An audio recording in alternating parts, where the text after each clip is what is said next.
আসসালামু আলাইকুম রহমতুল্লাহি ওয়া আলহামদুলিল্লাহ, সমস্ত প্রশংসা আল্লাহ সুবহানাহু ওয়া তাআলার জন্য। অতঃপর দরুদ এবং সালাম বর্ষিত হোক আমাদের প্রিয় নবী রাসূলুল্লাহ সাল্লাল্লাহু আলাইহি ওয়াসাল্লামের প্রতি। আজকে জাল হাদিস সিরিজের আরও একটি ভিডিও। আমরা আলোচনা করছিলাম জাল হাদিস, হাদিসের নামে জালিয়াতি, এই বইয়ের 9.2.2 241 পৃষ্ঠা থেকে। তো আমরা গত এপিসোডে 5টি পয়েন্ট নিয়ে আলোচনা করেছি। আজকে পরবর্তী 5টি পয়েন্ট নিয়ে কথা বলবো। আজকের 6 নম্বর পয়েন্ট এখানে উল্লেখ করা হচ্ছে যে খাদ্য বা পানীয় শ্বাসনালীতে, তালুতে বা নাকের মধ্যে চলে গেলে সাধারণ মানুষরা বলে কেউ তাকে স্মরণ করছে। এটা একেবারে ভুল কথা।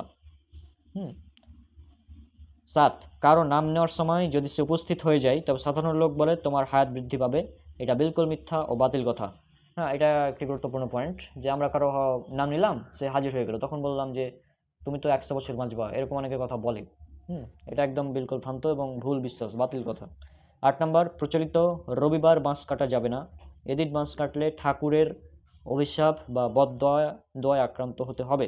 এটা সম্পূর্ণ মিথ্যা কথা। এরূপ কথায় বা বিশ্বাসে ঈমান চলে যাওয়ার ভয় আছে।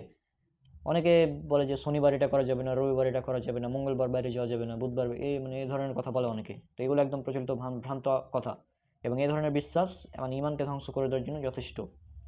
তারপর 9 নম্বর পয়েন্ট, প্রচলিত যদি যদি কোনো ব্যক্তি মারা যায় তবে 40 দিন পর কোনো আলিম ডেকে তার রূহ বাহির করতে হয়, অন্যথায় ক্ষতির সম্ভাবনা আছে। এটা সম্পূর্ণ নাজায়েজ ও বিদাত কথা। এটা আমাদের সমাজে ব্যাপকভাবে প্রচলিত।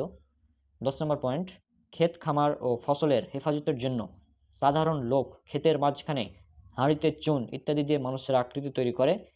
এটি ভিত্তিহীন মিথ্যা কথা। এতে ছবি বানানোর জন্য গুণাগার হতে হবে।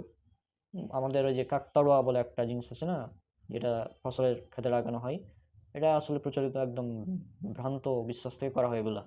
হ্যাঁ, আর এটা ছবি অঙ্কনের যে গুনাহ, এটা আপনার সহিহ বুখারীতে আছে, হাদিস নম্বর 2225-এ, যে যে ব্যক্তি ছবি অঙ্কন করবে কোনো প্রাণীর, তাকে কিয়ামতের দিন আল্লাহ বলবেন যে তুমি এই প্রাণীতে মানে রূহ মানে ঢোকাও ভিতরে, প্রাণীর ভিতরে, মানে তুমি যে অঙ্কন করেছো এটার ভিতরে প্রাণ সঞ্চারণ করো। আর যতক্ষণ তুমি প্রাণ সঞ্চারণ করতে না পারবে ততক্ষণ তোমার মানে জাহান্নামে থাকতে হবে, এরকম। হুম তো ছবি অঙ্কন করা অনেক বড় একটি পাপ, বিশেষ করে প্রাণীর ছবি অঙ্কন করা। আশা করছি আপনারা বিষয়টি বুঝতে পেরেছেন। আর জাল হাদিস থেকে আমাদের সতর্ক হতে হবে। আর এগুলো তো হাদিসও না, এগুলো একদম প্রচলিত ভ্রান্ত মিথ্যা কথা। মানে এই ধরনের কথা যদি কেউ বিশ্বাস করে তাহলে ঈমান ভেঙে যাবে। এমনটা হওয়ার সম্ভাবনা আছে।